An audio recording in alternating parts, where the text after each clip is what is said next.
HD2, New York. Michael K. is on the radio today, and he ain't afraid to say what he's thinking. It's the Michael K. Show on 880 ESPN Radio. And a good afternoon, everybody. This is indeed the Michael K. Show. We thank you for joining us on this Friday, January 30th, 2026. Me and you for two. Those are the rules of engagement. It's the fastest 2 hours in sports talk radio. And I just tweeted this out about 4 minutes ago. I'm excited about doing the show every single day. I am. Love doing the show. Love the interaction with you, my co-host, the whole deal. Today, I am doubly, triply, quadruply pumped because we have a legend on the show at 2 o'clock. Men and women of a certain age probably will get a little bit more excited than some of our younger listeners and viewers.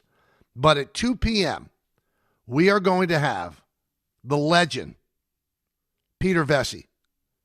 When I was growing up, you had to pick up the New York Post, and you had to see what Peter Vecsey said about the NBA.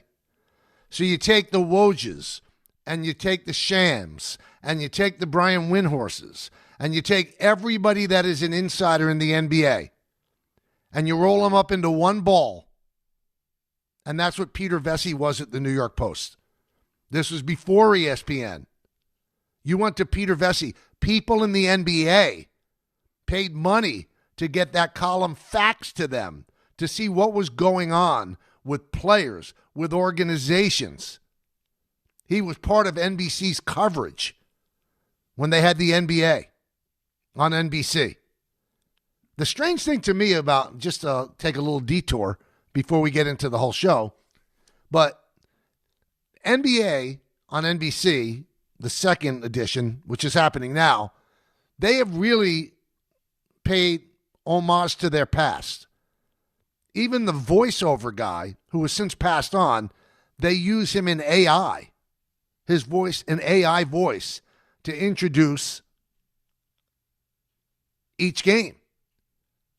And they have really honored the past. They had those interviews that they did with Michael Jordan, which they sprinkle in every now and then. They got John Tesh's round ball rock back. But they have never really brought back Vecsey, which I don't understand. I'll bring it up to him a little bit later because Peter is never, ever shy about expressing his opinion. So, again, really jacked up that we're going to get a chance to talk to the legend, Peter Vecsey. I know, listening right now in St. Pete, Spike is smiling because I'm sure Spike remembers how powerful and influential Peter Vecsey was. So that'll be at 2. 1:30, we're going to have on Brian Windhorst. And Windy's going to give us the latest on Giannis Antetokounmpo, where he might go, and what will it take to get him. And will it be done before next week, February 5th, the trade deadline, or will it be done sometime during the offseason? So a couple of things I want to hit on. And listen, I'm inviting all of you right now, to call in and ask me anything about anything. We're going to change it up a little bit because we have two super big guests that we're going to have talk to them as long as we can. And I want to talk to you. So some people just think, well, I've got to talk to Kay about what he's talking about. No. If there's something I said yesterday, if there's something that you don't like about the cut of my jib, come on. Let's talk. 1-800-919-3776. My producer, the lovely and talented Ray Dinahan, he'll line it up. We'll get ready to roll. So the Bill Belichick not making the Hall of Fame continues to be a story. And I've tried to read everything that's been written about it. And, you're always going to have, in a story that doesn't seem like it has an other side, you're going to have people that say, well, I don't think he deserves to make it. A lot of people are saying, Deflategate, Spygate, whatever the case may be. And you can make an argument with the Spygate stuff because he did something that was wrong and he got fined for it, lost a first-round draft pick for it, the whole deal. I don't know how involved he was with Deflategate. He didn't get suspended. Brady did. But the one argument that I just can't buy, and when I read it, and it's some big-time people, too, bring it up. When I read it, it makes me snicker. Underused word, by the way. Not a great candy bar, but an underused word. Well, why should he be in the Hall of Fame? He never won anything without Tom Brady. How dumb can you be to make that argument? Really, how dumb can you be? Tell me the manager or the coach in any sport that won a championship without great players. What manager or coach took a little engine that could and pushed it up a hill and made it a champion? It doesn't happen. So when you say something like, well, he never won anything out Tom Brady. Well, let me say this. He picked Tom Brady with the 199th pick of the draft. That was the 6th round, the year Tom got out of Michigan.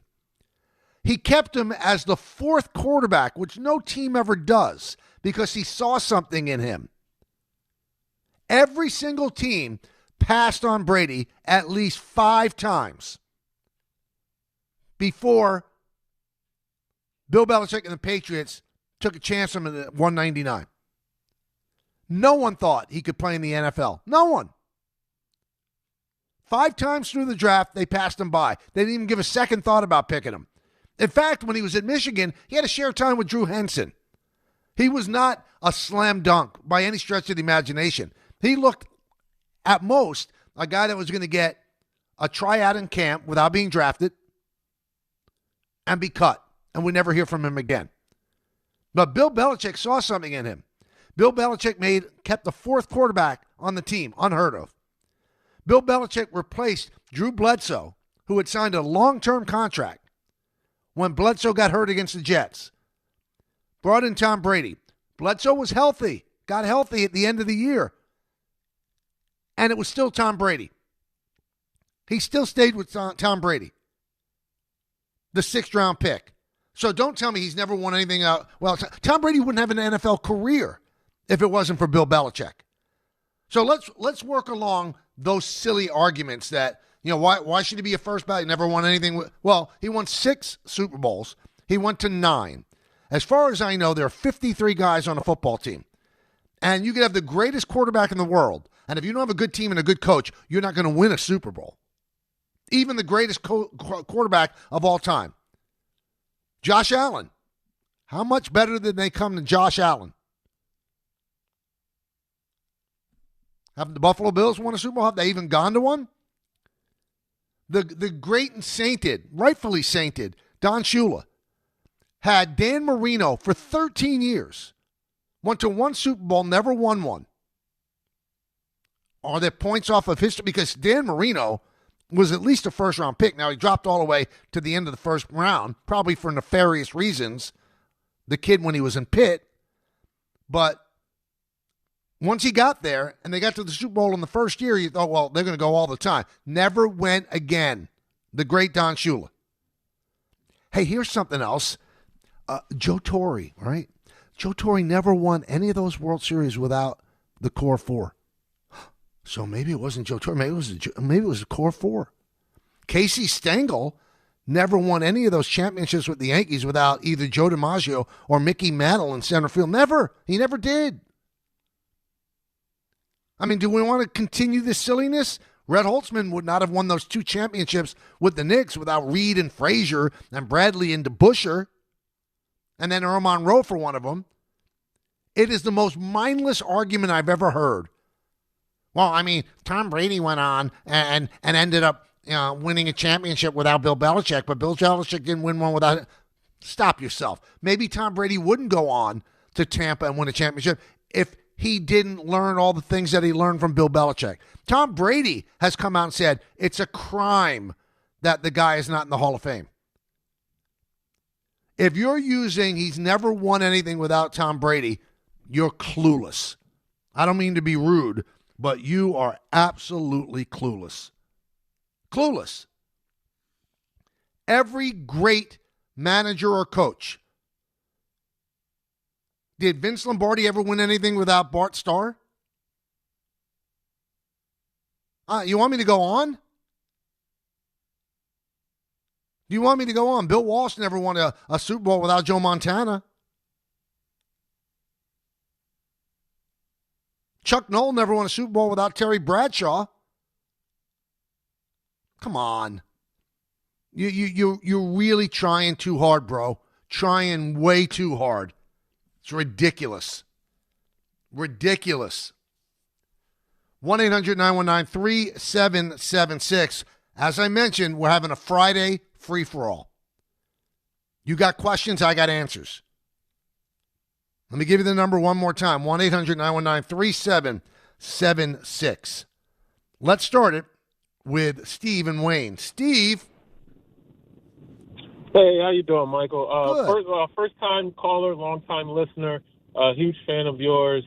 Keep doing what you're doing. Just Thank want to you. address two things. One I couldn't get through yesterday, but you addressed a coach in the NFL who only sees his kids or his family for about 30 minutes out of the week. Yeah, and I Mike understand McDonald what with the you're Seahawks. saying.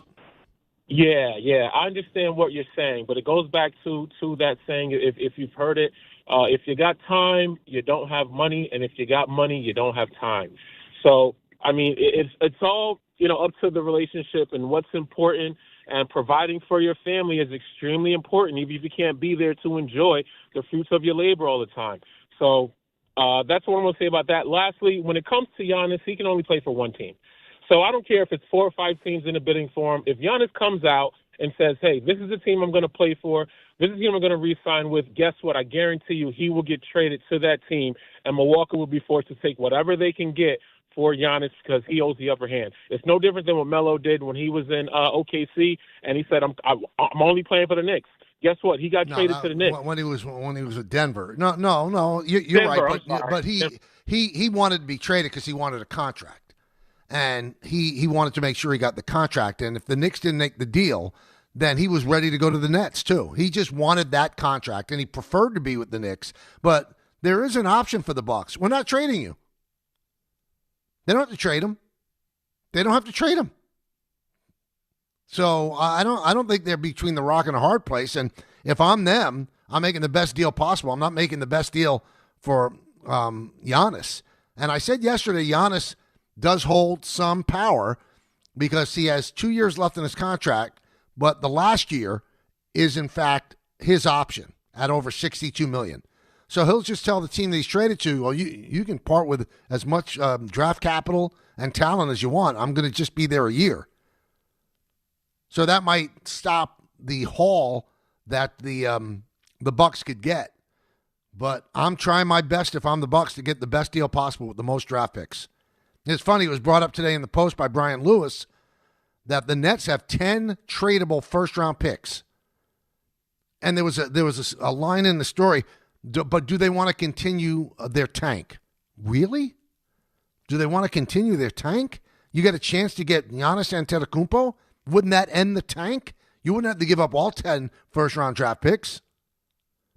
Now, if I'm the Nets, I'm sure they don't want to give up this first-round draft pick because this is a really deep first round in the NBA draft. And they could get the number one pick in the draft with their record if the ping pong balls bounce the right way.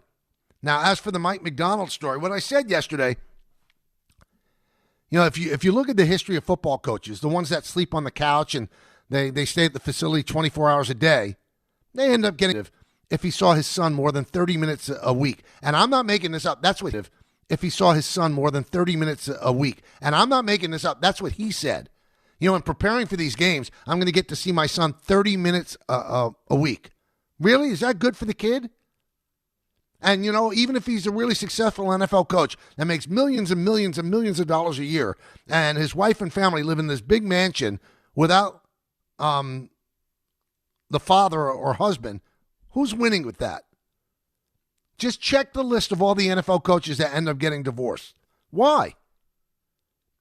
There's two things I questioned about that. Number one, do you really have to be there 24 hours a day? Maybe you're not that good of a coach, number one.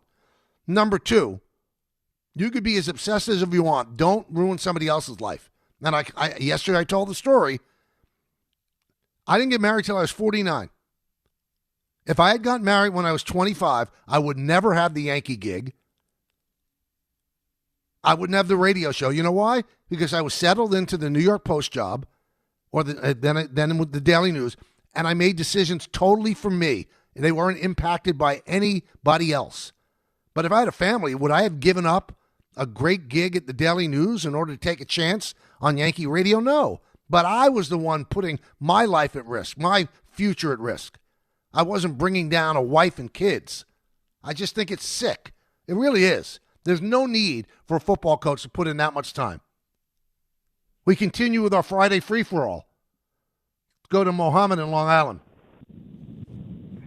What's going on, Michael? Thanks for taking my call, man. I just making it. a quick comment on the Bill Belichick situation. I just feel like the topic, the question when it comes to being a Hall of Famer should be: is this person deserving of being in the Hall of Fame or not? Yes or no? And the fact that Belichick didn't get in, it had us all thinking this is more politics than it is just like standard. And then the guy, I saw the report of the guy who put his name on it and said that he didn't vote for Belichick. He admitted to playing politics and saying, well, this guy was his last time around on a ballot. So it's like, I think all of these things will start. This will be the beginning of like the prestige going down for the NFL Hall of Fame. What do you think, man? Well, I'll tell you what, Mohammed, you bring up good points. I think it's silly that you have to play the politic game, and you do that in baseball as well.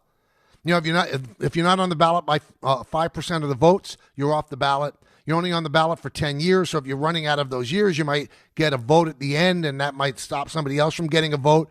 And Vahe Gregorian of the KC Star said he didn't vote for Belichick or Brady because he wanted to vote for veteran candidates that might not be on the ballot anymore. So he chose to vote for Ken Anderson, who was a fine quarterback back in the day, hasn't played in, 35 years.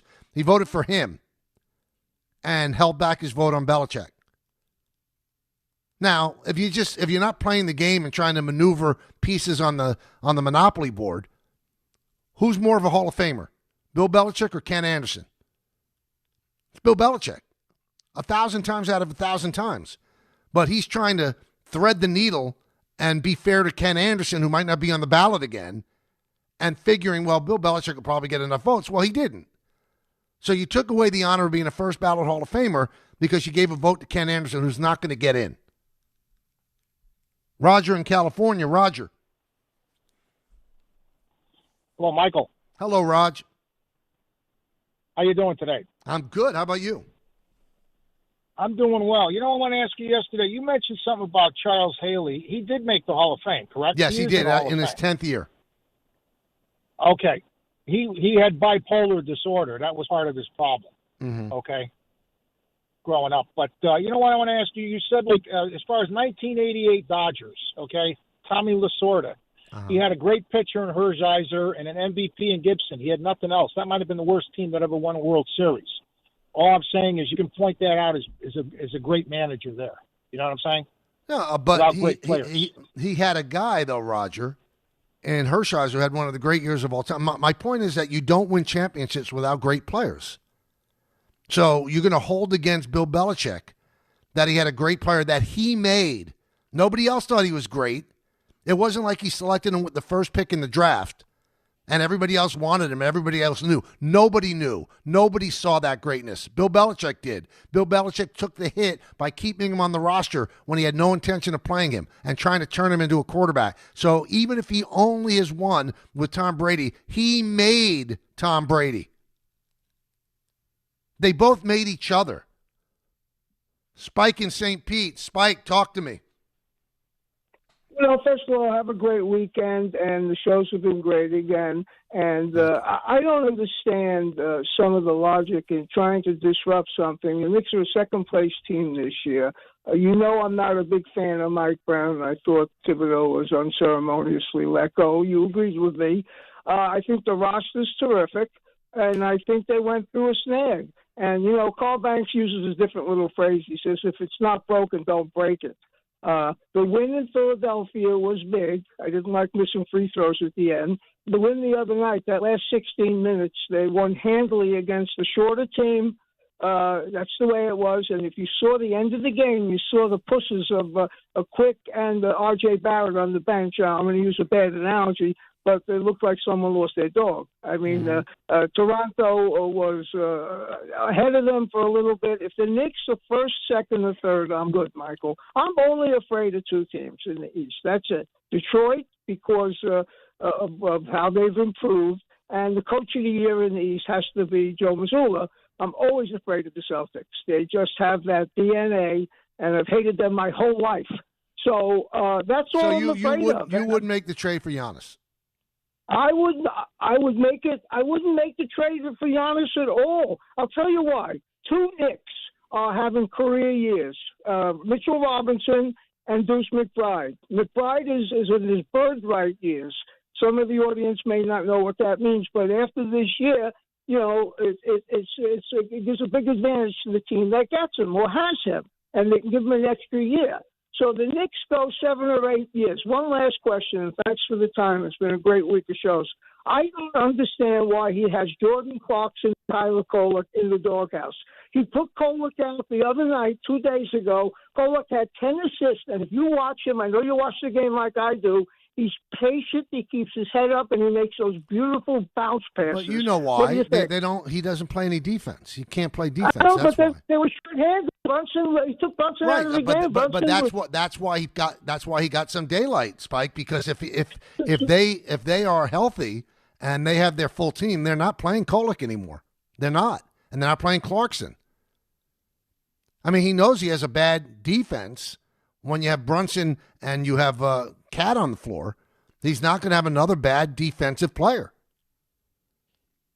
And for a while there, they said, you know, just play with your hair on fire and take chances. And he had a nice run, especially when they won the NBA Cup. But he's questionable defensively. Let's go to Dev in Queens.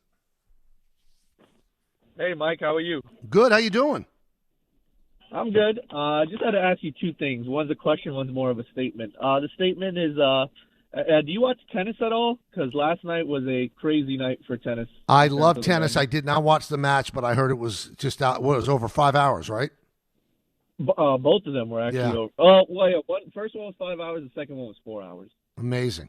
I don't know how they do it. I don't know how they do it either. My question is involving the Mets.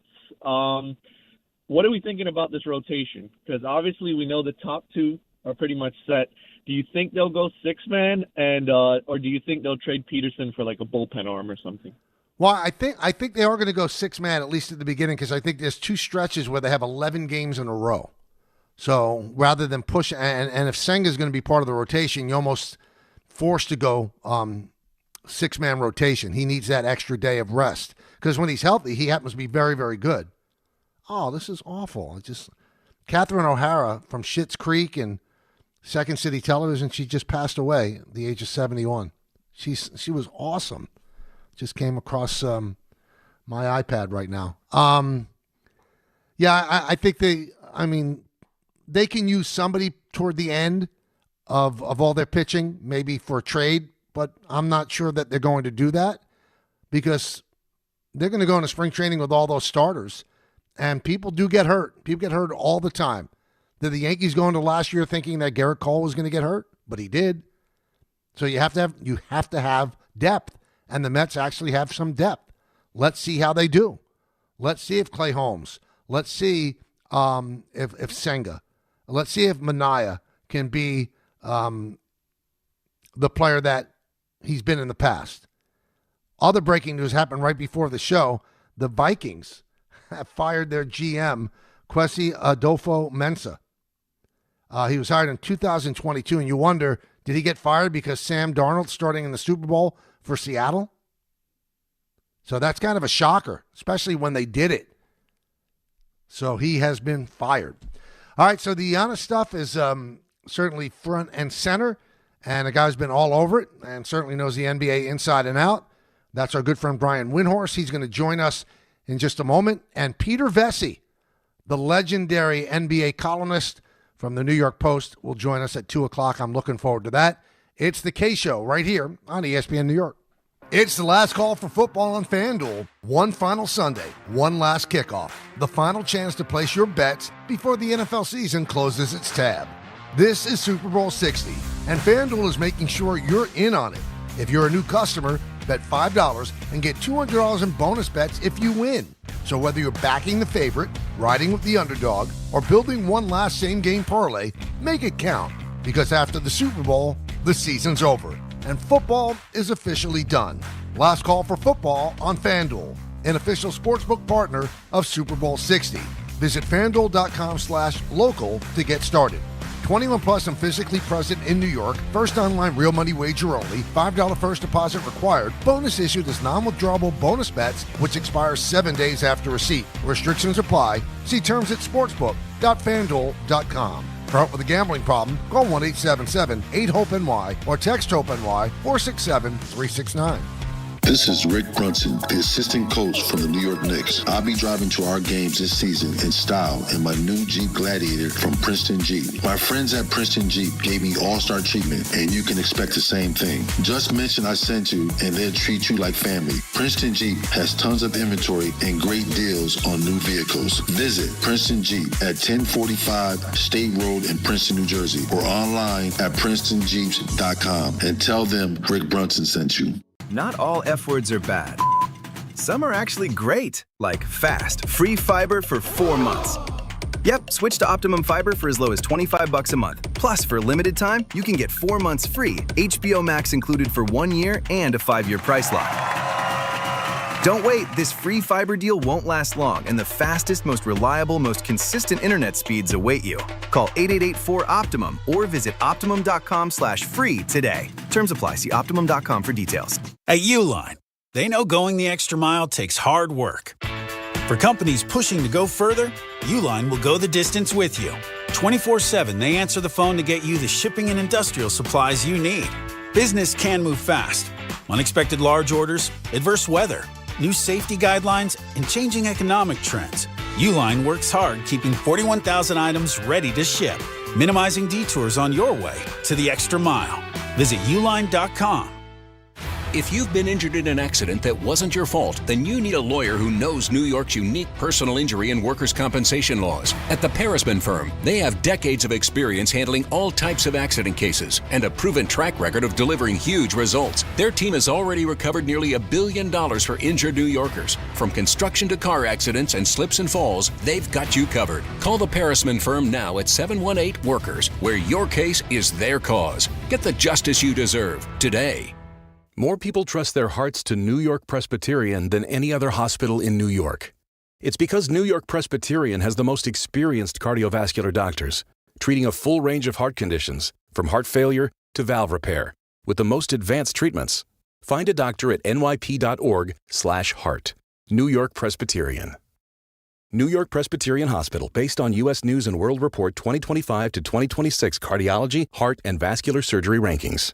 Rich Eisen here. Hiring for your small business can feel like a full-time job, but LinkedIn Jobs AI Assistant takes the heavy lifting out of it. It filters applicants based on the criteria you set and suggests 25 great fit candidates daily, so you can invite them to apply and keep things moving. Hire right the first time. Post your job for free at linkedin.com/Eisen, then promote it to use LinkedIn Jobs' new AI Assistant, making it easier and faster to find top candidates. That's linkedin.com/Eisen to post your job for free. Terms and conditions apply. Then promote it to use LinkedIn Jobs' new AI Assistant, making it easier and faster to find top candidates. That's linkedin.com/Eisen to post your job for free. Terms and conditions apply.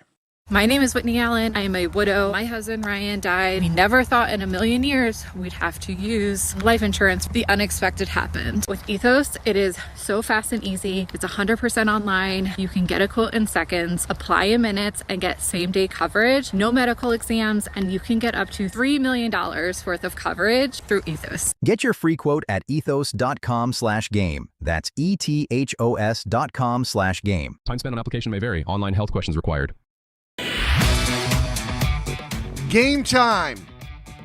Game time is brought to you by Tullamore Dew Irish Whiskey, because when it's game time, it's Tully time. 7:30, Knicks host the Trailblazers at Madison Square Garden.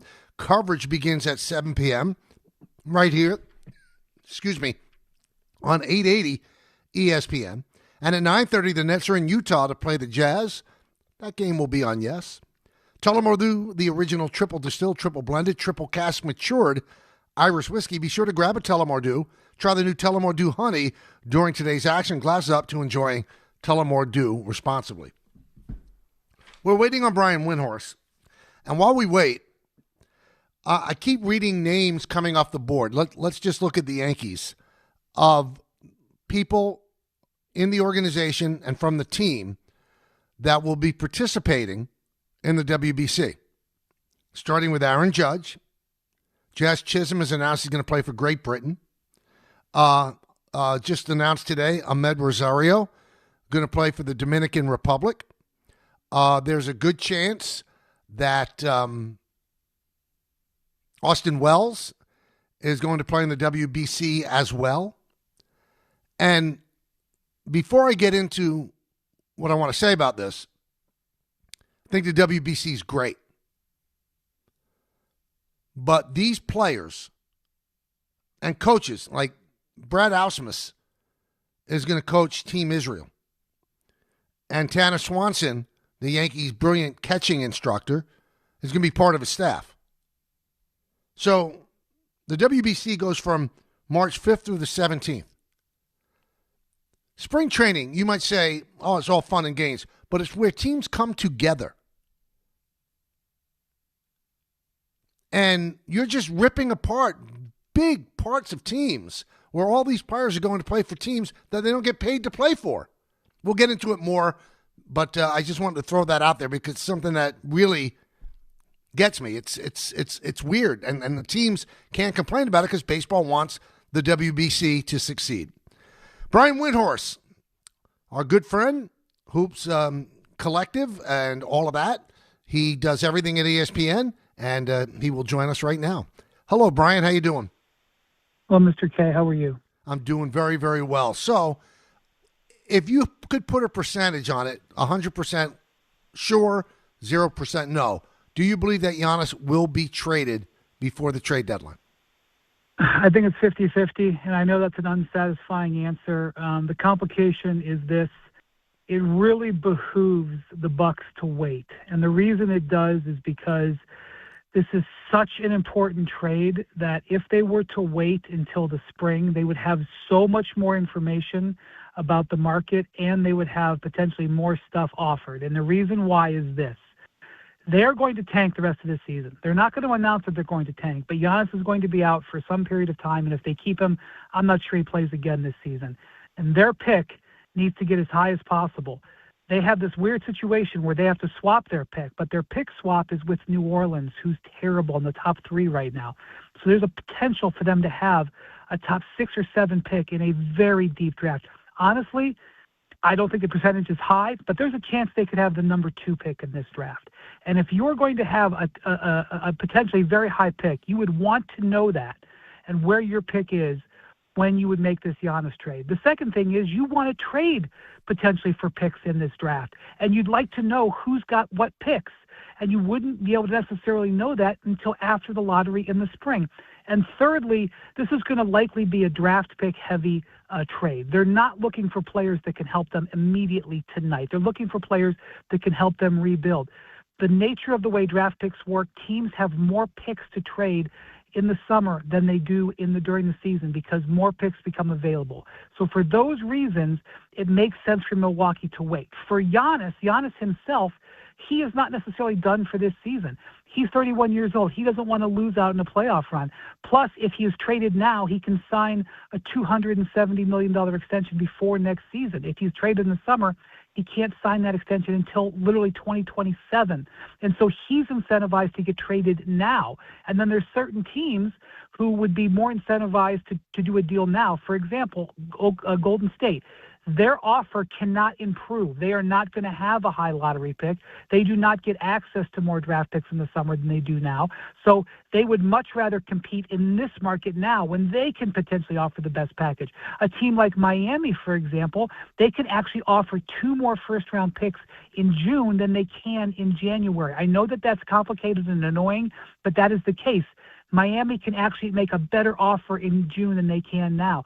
So this is why, when you look at this whole situation, it's very hard to exactly say, and it's a very hard decision to make both for Giannis and the Bucks on how to proceed. All right, so let me ask you this, Brian. Is Giannis driving the bus on this? Because I keep reading things, well, they want to do right by him, but they also have to do right by their franchise, and they have done right by him. They've traded. They've made really dynamic-type trades. They've eaten contracts with Damian Lillard. So I don't know if they're going to just bend over backwards. Well, he wants to go to the Knicks. Let's take a lesser deal. So is he driving this, or are the Bucks driving this? He's driving it to a certain extent because he's only got 1 year left on his contract. If you're the Golden State Warriors and you're thinking about offering 4 unprotected firsts, you're offering basically your future. You want to know whether he's going to extend. And so to a certain extent, he's going to have some control over that. Whether or not, this is what it's a difference between trading Donovan Mitchell and trading Kawhi Leonard. Okay, Donovan Mitchell had 3 years left on his contract and a lot of reasons that he could be under control. Kawhi Leonard had 1 year left on his contract. Kawhi said, I'm not re-signing anywhere. I'm probably going to go to L.A. The Raptors got him for a relative song. When the Cavs traded for Donovan Mitchell, they traded 5 years of draft control, all unprotected.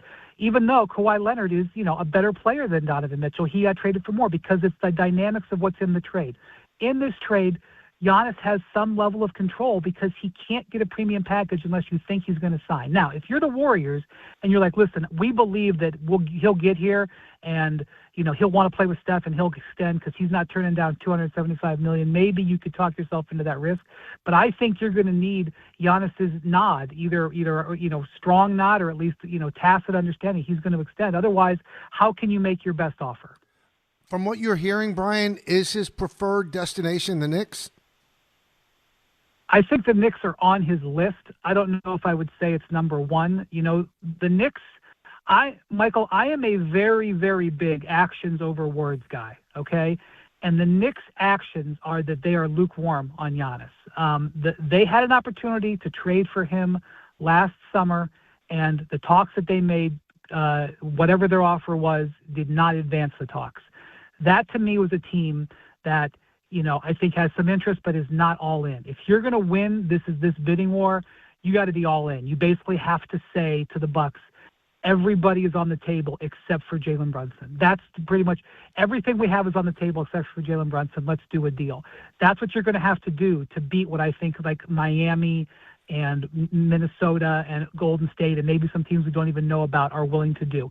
And to my understanding, I don't think the Knicks have done that yet. So their actions to me do not, and look, we're not at the deadline, and maybe Giannis doesn't get traded, and maybe it gets revisited in the summer. But from what I know, the Knicks are not acting like a team who's all out to get this player. So let me get your opinion on this. I don't know if there's any fact-based answer to it, but if you look at the Knicks, now they've struggled, but they still have a pretty good team that could come out of the East.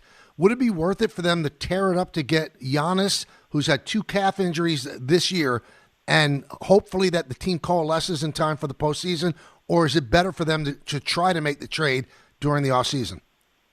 Yes, this is a great question. I think it's a core question in the entire NBA right now. If your team, you're a Knicks, do you believe that you're better with him or not? Their actions so far indicate to me that they don't believe that. Look,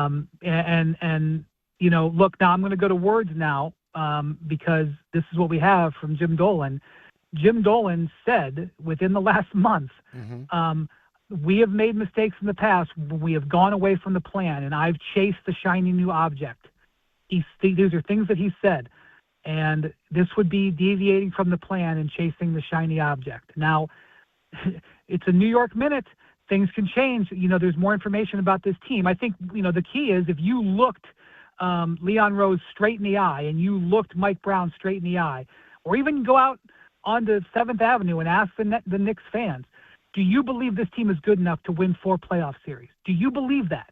You could get, if that, I'm not sure you should get a lot of yes, I believe that. And so if that answer is no, then you should probably look into this. But their actions to this point indicate that they still believe this roster can do it. And there are times when it looks like they can. But again, don't tell me about how they look in January. Look at the way the team is built and tell me whether you think they can win 16 playoff games. Because the difference between winning 8 or 9 or whether they won 10 last year and 16 is enormous. And so that's the level that we're talking about here. This is not a team in some build-up phase. This is a team that's either can win 16 right now or can win 16 after you make this trade. That's, what's really on the table. Brian Windhorst, our guest here on the Michael K. Show. Any trade that the Knicks would make you think would be predicated on moving Karl Anthony Towns for the salary and stuff like that, and you keep hearing that the Bucks wouldn't be interested in him. Is there a market out in the NBA right now, Brian, where a team would give up multiple first-round draft picks for Karl Anthony Towns, or is his value so low at this point? No, I don't think his value is low. I keep seeing that he doesn't have value. Of course he's got value. The guy is a 20-10 guy. The challenge with him is he's got a very large contract, and it's extension time this summer. You've got to extend him, no matter who. You either got to extend him or you don't. If you don't extend him, he's all of a sudden in a walk year. That's uncomfortable to be. It's not ideal. Is he the most valuable player in the East? No. Is he the most valuable player on the team? No. But this is one of the things about the Knicks. And by the way, the Heat are in the same boat, and I think the Wolves are in the same boat. Nothing that they're holding, I think, can execute a straight-up trade with the Bucks for Giannis Antetokounmpo. I think all of those teams would have to go out and get third teams, maybe fourth teams, taking pieces off their roster, trading them for other things, and then offering them to Giannis. The reason why I think between now and Thursday, the team that has the best chance of executing a straight-up trade, me and you, is Golden State. They don't have to go out and get a third team. The Knicks, I believe, would. That said, that can be done. They could trade those guys for value. Yes, absolutely. I do not think that's what's holding him back. I think if you're looking why the Knicks don't have Giannis, it's because I don't think the Knicks are full, to my understanding, and that this could end up not being true. This could end up changing. But to my understanding, I think the Knicks are in the same position that they were in last summer. They have interest in Giannis, but they're not interested in giving everything possible for him. And I think that, they have reasons for thinking that. The Nets have 10 tradable first-round draft picks. Is that a possible destination? Would the Nets be interested, and would Giannis say, okay, I'll go there? So I have not heard anything directly about the Nets, so I am now going to cross a line here into speculation. If I was speculating, I think that Brooklyn could make a real offer for him built around Michael Porter and a bunch of draft picks. I do not know whether Giannis would say he would extend that contract. But I would also tell you, with where the Nets are, when the smoke clears after the trade, you would have to be ready to compete for championships now. If you're going to trade for a 31-year-old player who then you're going to have to give $275 million to, you need to be, maybe not this year, you need to be ready to compete for a championship next year. And I don't think the Nets would be in that spot. They would then have to go rebuild up their roster. They've got a whole bunch of kids on that roster right now. So, classically, I would not look at the Nets and say that's a team where you're going to trade for a 31-year-old, as your finishing piece. That said, I think if they wanted, they can make a compelling offer. It would not surprise me if the Nets end up involved in a Giannis trade, though, because they have salary cap space and all those draft picks, and they could end up getting involved in it. But I just don't think he's the right player at the right time for the organization. All right, so we're looking at Golden State, Minnesota. We're hearing Houston, the Knicks possibly as well, Miami. Anybody else I'm leaving out that might be interested in getting in play for Giannis? People have said Houston. I have not heard that Houston has shown massive interest. I think if Houston or San Antonio, they both have the collection of assets that you could make a very compelling trade. And on the other side of that trade, when the smoke cleared, you'd have that contender. That's what Miami feels that they would have. That's what New York feels they would have. That's what Golden State feels that they would have. But I have not heard San Antonio and Houston. I do not have all the information. I will not sit here and tell you I know everything. Maybe right now Houston is making a huge offer, but that would be news to me. All right, one final thing off the beaten path of Giannis. Do you believe, you know him for a long time since high school, that this is LeBron's last year, or does he have more basketball in him? I don't think anybody knows for sure. I think the most important thing is his health has got to hold out. Right now his health is holding. But again, I'm going to go back to actions over words. LeBron's actions are not of somebody who is hanging them up. He is still in incredible condition. He is still putting up huge numbers. And, Dave McMenamin did a beautiful story on him earlier this week where LeBron said he's given up drinking because he loves drinking wine, especially expensive red wine. And with the sciatica, he was advised to stop drinking. And he did. He stopped.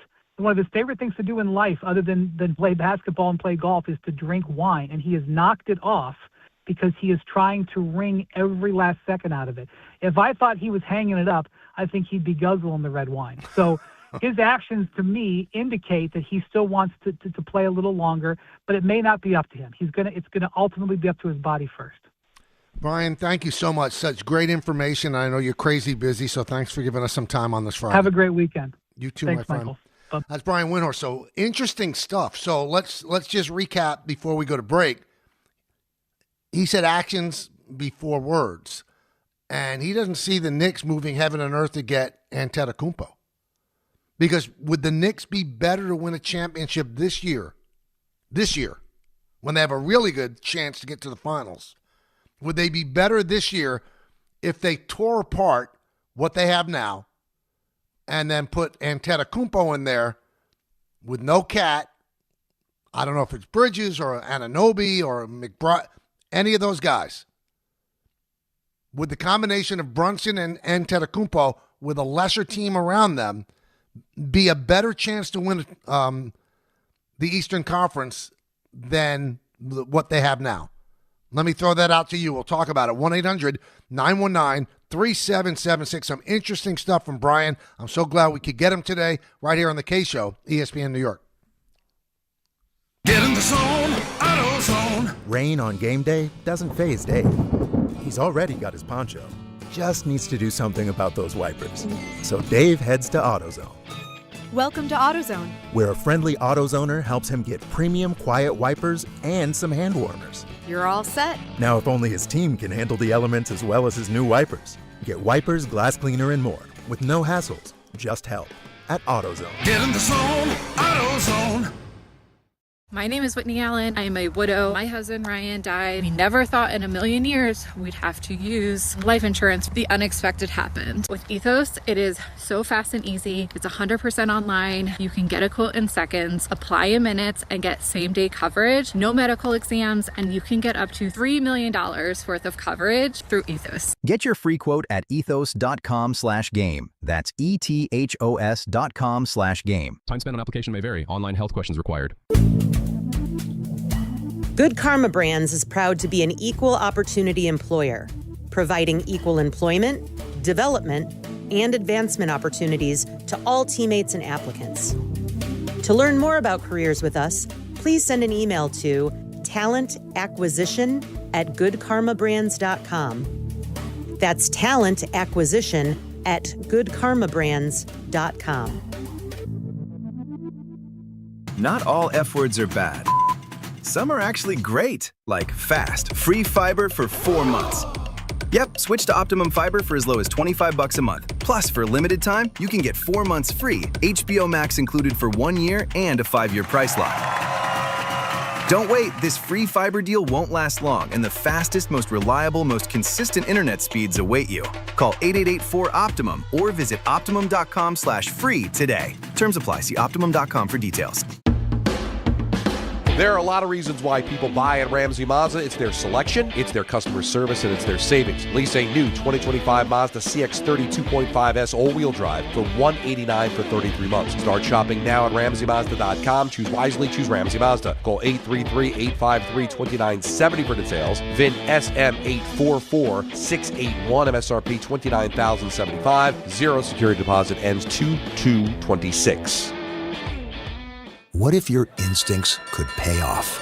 With Robinhood Prediction Markets, you could put your knowledge to work on the events that matter to you. Prediction Markets isn't just sports.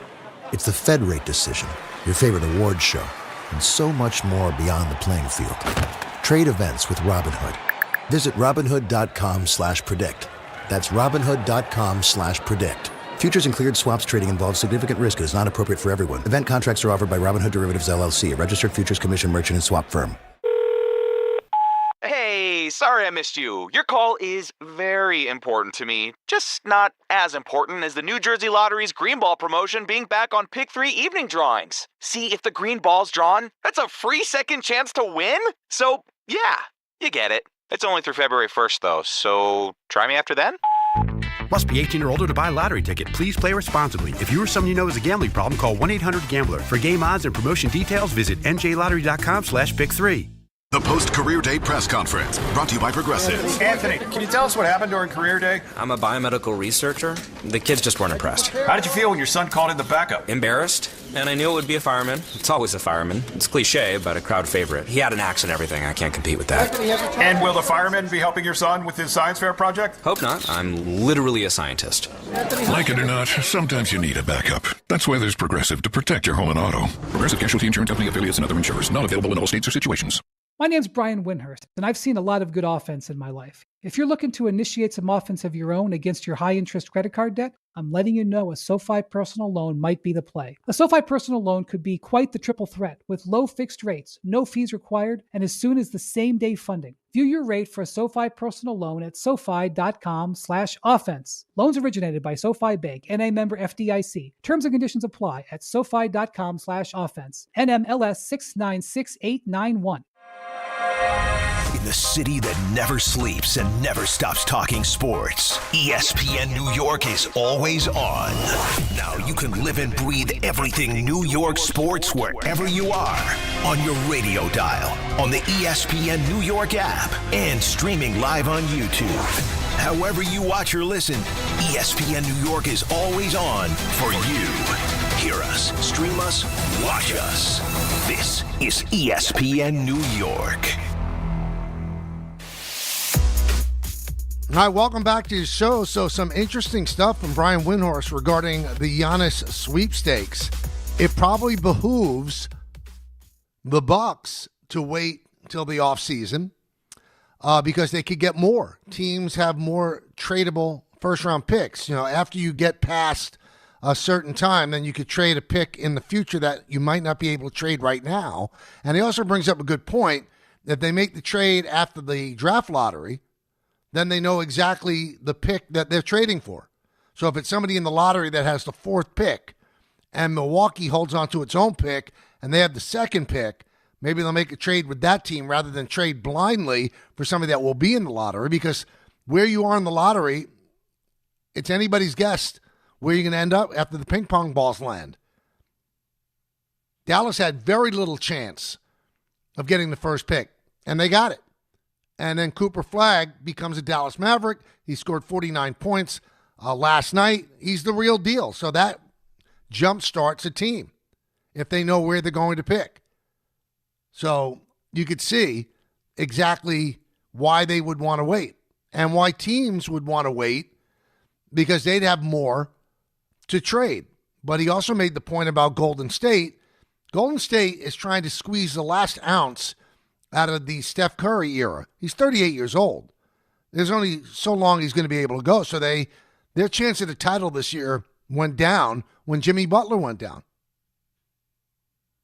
So they would trade 4 first-round draft picks in the future in order to get him. Throw Kuminga in there. Throw Jimmy Butler's contract in there as well. And then when Jimmy Butler gets healthy next year, he becomes a tradable asset for them as well. But the part about the Knicks is fascinating that, you know, Brian said it just doesn't seem like they're moving in heaven and earth to do it. Everybody seems to think, well, you got to go out and get the best player that you can, and he's the best player that's available. But does it make them better this year? Some people would push back on that. I'm not sure that it's something that you could push back on. If you remove Cat and the other pieces that you need to accrue the draft capital that would satisfy Milwaukee, are they a championship team that you have to get together and get cohesive in less than 2 months before the playoffs start? A lot of questions. So it's no slam dunk. But as Brian also said, it could intensify as you get closer to February 5th. 1-800-919-3776. Getting back to the point I was making before we had Brian on, the WBC. So many teams are losing so many players to the different countries that are participating in the WBC. Great for baseball. They want to sell the game worldwide. The last WBC was tremendous. It was unbelievable, especially the ending. Japan against the United States. Ohtani pitching to his former teammate Mike Trout. Mike Trout strikes out. Japan wins. It was drama. It was amazing. But I've said for a long time, I don't know if that's the perfect time to have it. Now, teams are trying to be put together, trying to get chemistry. And you're yanking coaches out of the equation. You're yanking star players out of the equation. I don't think it's good. Now, I'm not even bringing up the injury aspect. Every player that leaves his team has a chance to be injured playing for nothing. Playing essentially an exhibition. Every player is getting paid by his team.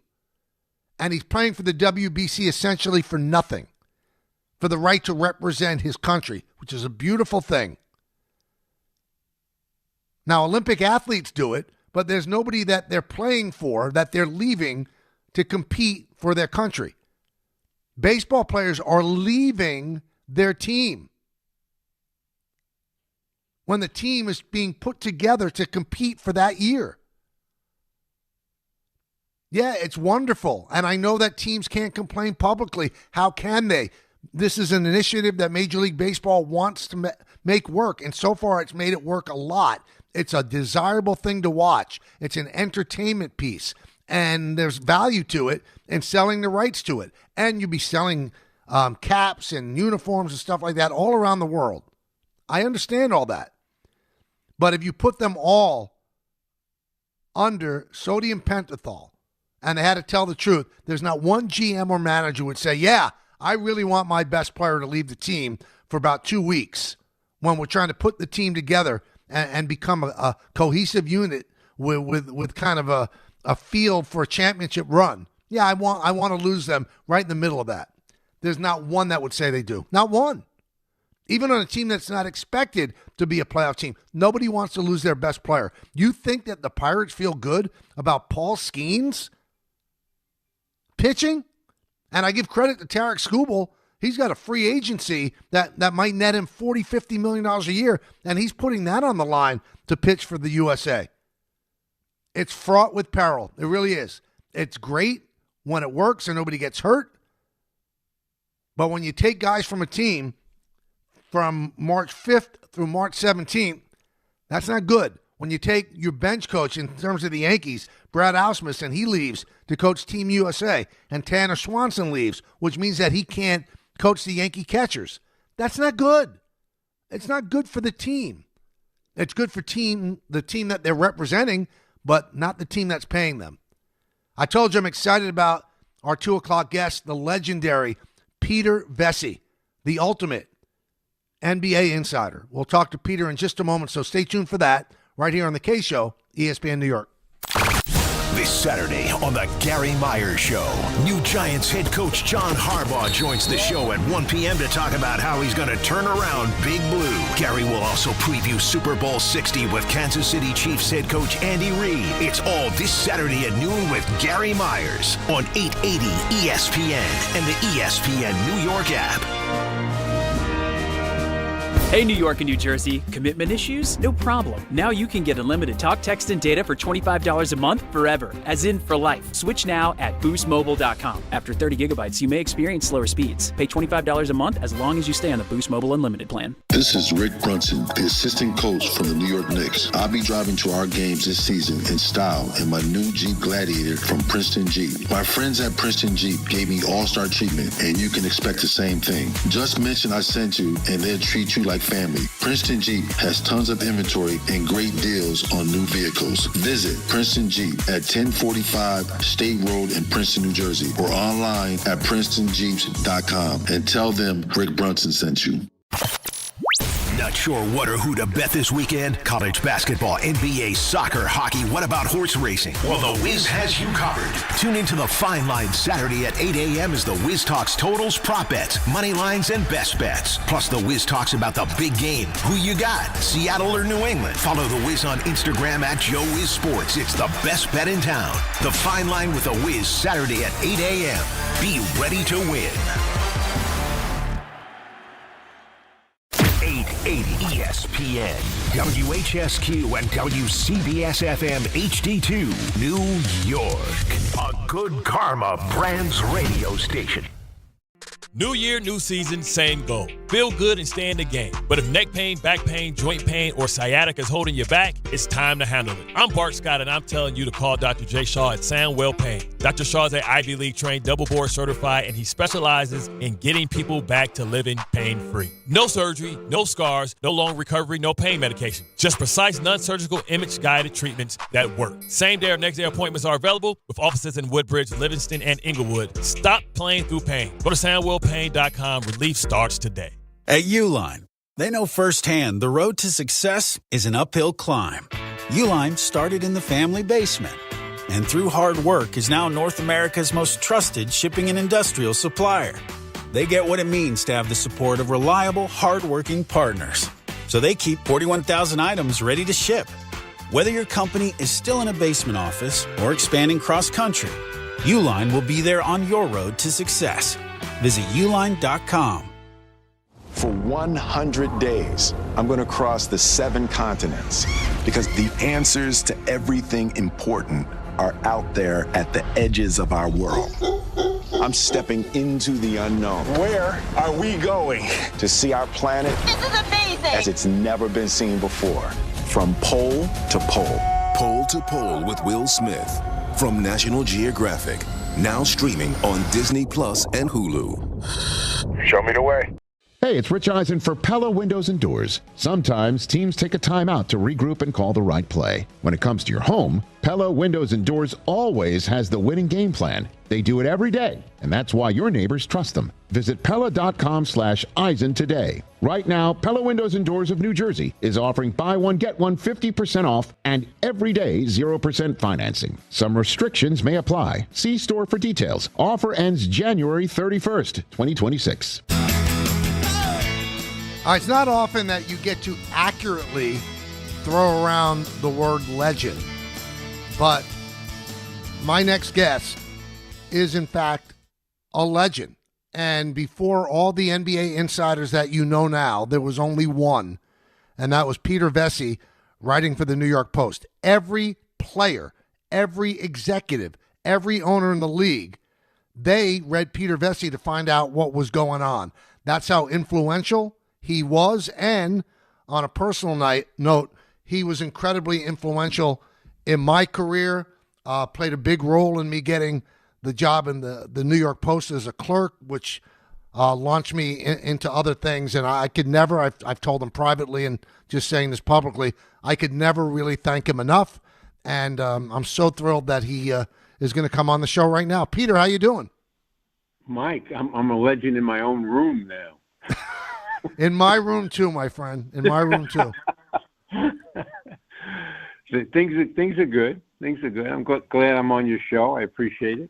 I just want to. I mean, I've got so many questions to ask you. Obviously, you're not reporting on the NBA like you used to, but you still watch the game. How do you like the game the way it is now compared to the ABA days and the halcyon days of the NBA? Well, I have the league package. I definitely watch games every night. I mean, I watch great games every night. I'll find one on the league pass. Last night I watched Dallas versus Charlotte. An unbelievable game, unbelievable. With two Duke guys going at each other for the first time as pros, and Flag gets 49 and. His roommate gets 34 and wins it at the buzzer, fouled by Flag, with makes 2 free throws, with 3 points or 3 seconds or 2 seconds to go in the game. Unbelievable game. And they had Mark Aguirre's retirement ceremony in its entirety on at halftime. So there are games that I'll find. Do I like the overall game itself? It's like watching a game of horse full court. Yeah, absolutely. I mean, do you like the proliferation of the 3-point shot that it dominates the game now? No, I'm an ABA guy. Red, white, and blue. Go through my veins for sure. But the ABA, people don't realize that they did not utilize the 3-pointer like they do today. If they had maybe 4, 5, 6, 7 in a game, that would be a lot. I bring this up all the time, Mike. In the Game 6, the last game played in ABA history between Denver and the Nets for the championship, there were 4 3-pointers taken in the entire game, and they were all taken by Brian Taylor. Wow. and he made 2 of them. And, so it was totally different back then. It wasn't used as a strategy. Now it's everybody can shoot the 3. No, I take it back. Everybody does shoot the 3. Not all of them can make it, but it's the coaches. That's the way they want to coach. They don't care about missed shots. They talk about, the perimeter, the 2-pointer not being exploited enough. And, to me, a made shot is a made shot. And if you're going to drive through the lane and have an open layup and pitch to the corner for a 3, that's when I'm turning the channel. I feel the same way. I think it's taking the beauty of the game and the way, you move the ball to get the open shot, and they just want 3s. Now, I hear these comparisons going on, and, the old saying, comparison is a thief of joy, but, I can ask you because you've seen them all. It's not like you look at some film. Is LeBron on the same level as Michael Jordan, in your opinion, Peter?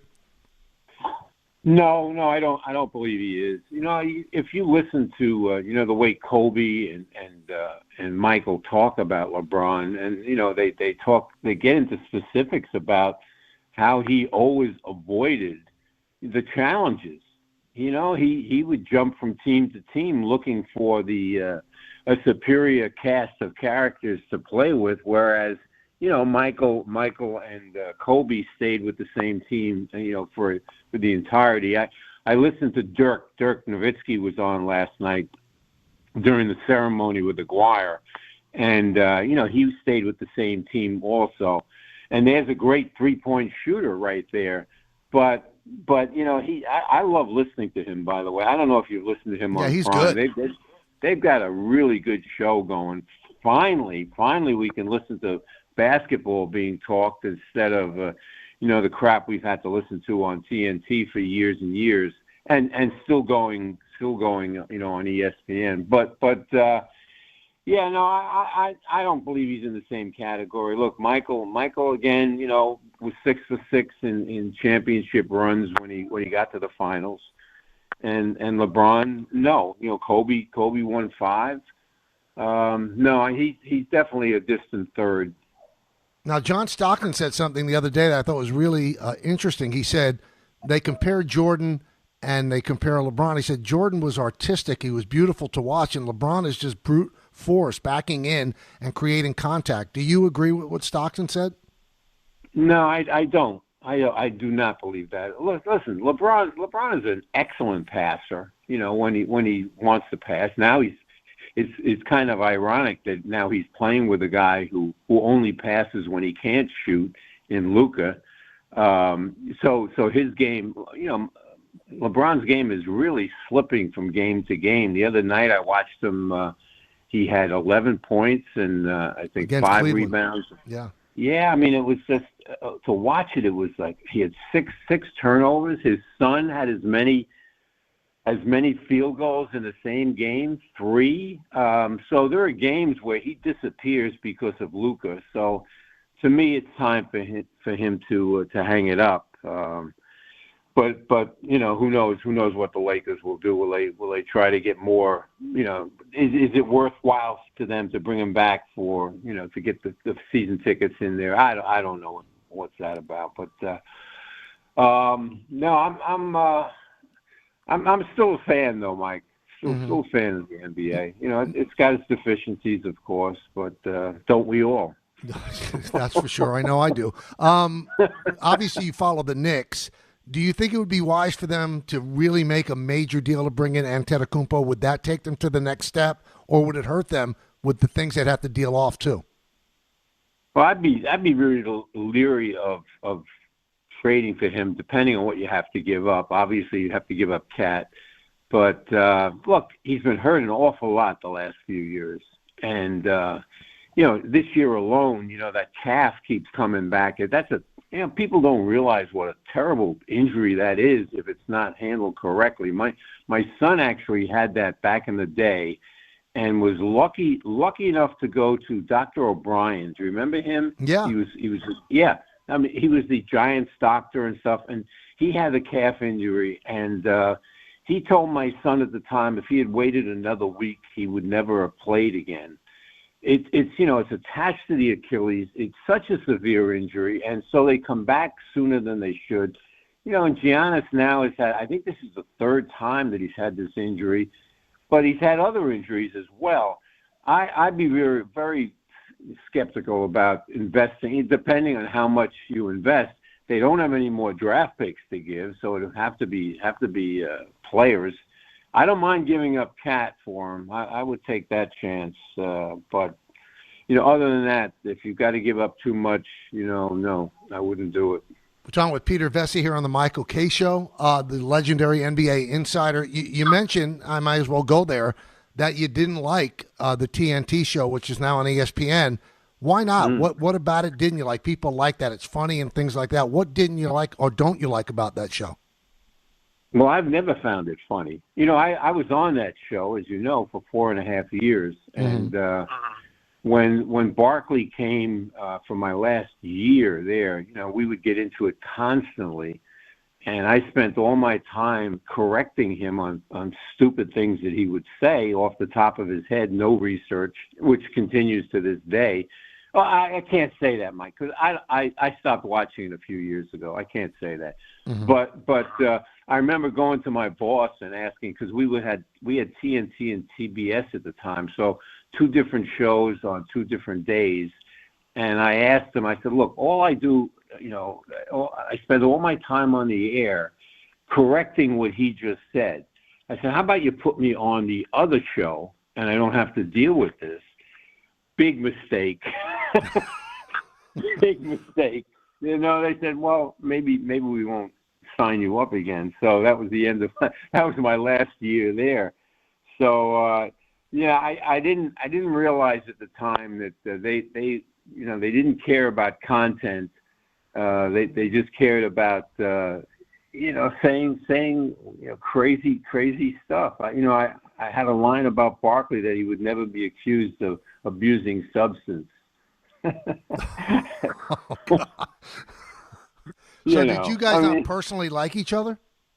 No, we had our differences over the years. There's no question. And we had some good times too. People would be amazed that a couple of years ago at the Hall of Fame, I went there for Del Harris's and Larry Costello's induction into the Hall of Fame, and I ran into a casino they had made for Barkley in our room that we had. I was working for NBA. The NBA Retired Players Association at the time. So we had a special room, we had, drinks, and you know how that is. And they set up a casino for him, just for him, in this room. And they had a croupier, and then they had a couple of bosses, and they had security. Anyway, so I walk in there, and, he calls me over. People will be amazed at this because they think we hate each other. And I would have said the same thing. Calls me over, hey, how you doing? I end up taking photos of him, which I have. I've never put them out there, but I have photos of him. And then he's losing a lot. I think he was betting like $2,000 a hand, and a blackjack, and he's losing a bundle. I think I don't know. I could make it up. He's losing like $50,000 or something, and he asks me to cut the cards.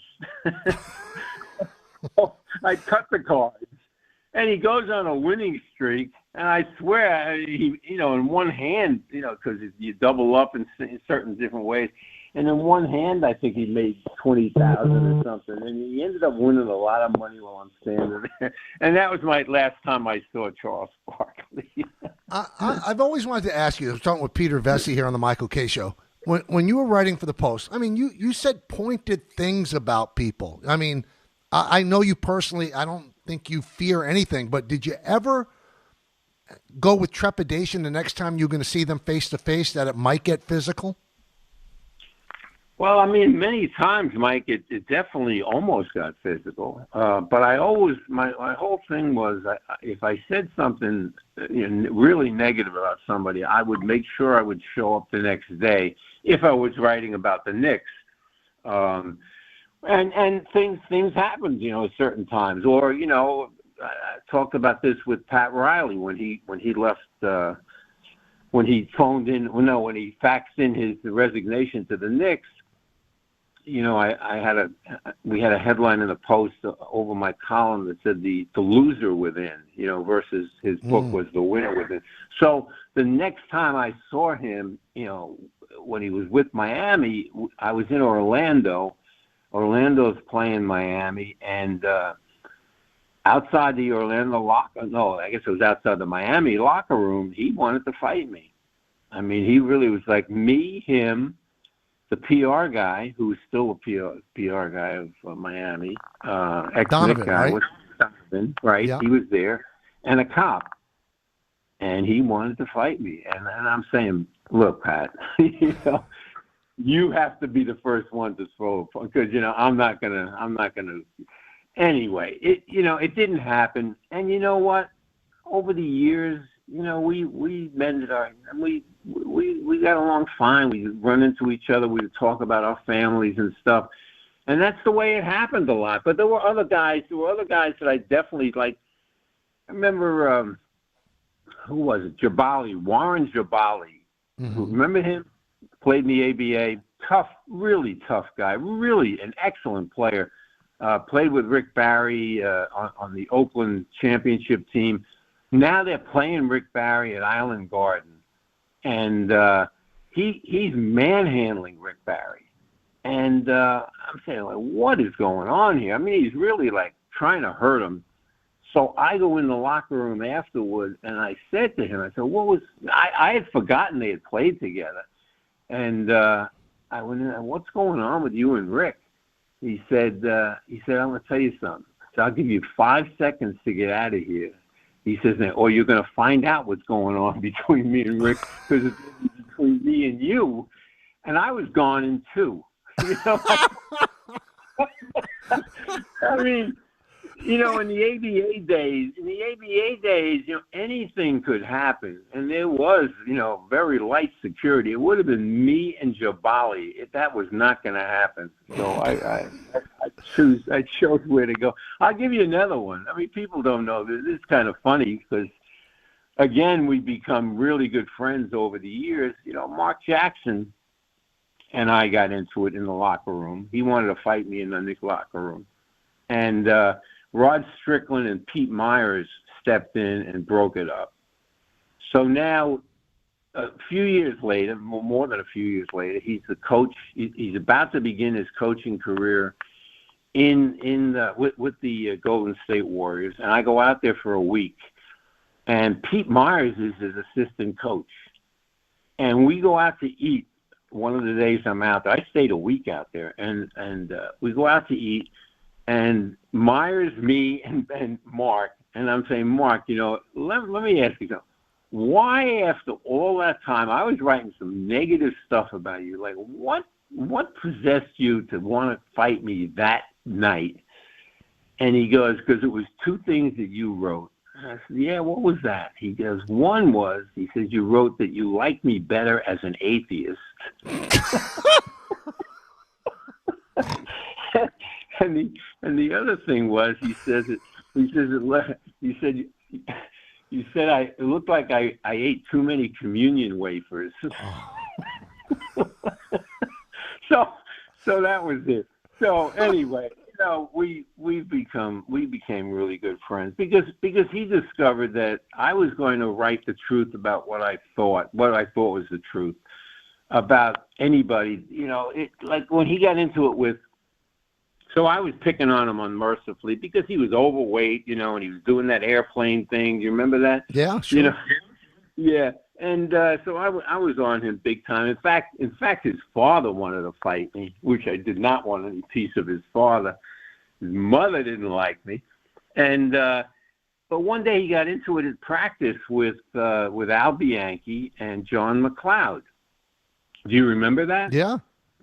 they suspended him, and they tried to get him to fight McLeod or Bianchi. Well, I can't remember, one or the other. Bianchi was GM, McLeod was the coach, and they set him up. And they wound up suspending him and cost him, I don't know, 2-3 games worth of money. And management stepped in and overruled that, and he got his money back and wound up firing both of them as a result. And so I was on Mark's side on all of that. So that's when Mark realized, he said, I'm going to write what I think is the truth at that time. And we've never had Who's the favorite player you ever covered? On the court, and then just in terms of like dealing with him? Well, Bird. I mean, there's no question, Larry Bird. I mean, just so many, because he never said off the record to me. And and I asked him about that once. All the time that I've covered you as a player and as a coach and then an executive, you've never said off the record. He said, "Why would I?" He said, "I don't read your crap."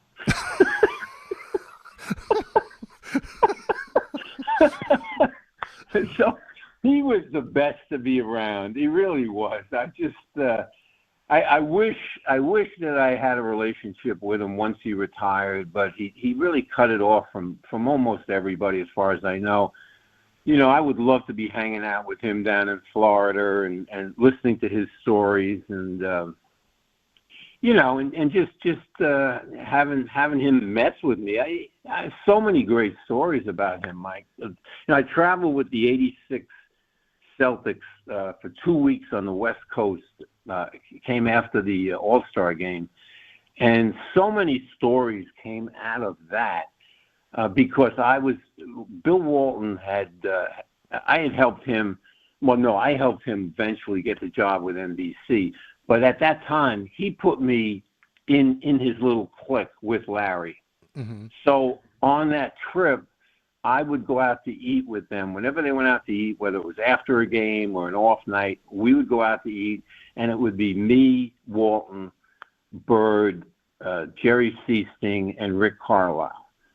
That was our group. And it was like listening to Will Rogers every night, because he would just tell stories, about Bobby Knight, about Kent Benson, and about French Lick, and everybody. He had a story on everybody. So he gave me so many columns worth of great reading columns, and then stuff that I didn't use or have used or will use if I ever write my book, if I ever finish my book. I'll give you one great one. Is that so? The year after that, Sport Magazine had a new thing that they were doing about beers with so and so, and they gave me the assignment. The first one was beers with Larry Bird. So I had just gotten my first BMW in '87. 19, what was it? It was not an X5, but it was a 5 Series. And I drove it from New York to Philly, where the Celtics were playing, and we were going to go out after the game. And so that happened. We were going out. There was no charters in those days. So they were staying over, and he comes into my car. Him and Carlisle came into my car. We were going out to eat.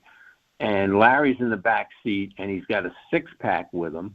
And this is like you couldn't order anything better, Mm-hmm. Beers with Bird. He brings a 6-pack with him into my car, and he smells the new leather, and he's going, "Oh, Rick, new car. We're in a new car." And he starts shaking up the beer. He says, no. Let's baptize Vecsey's car."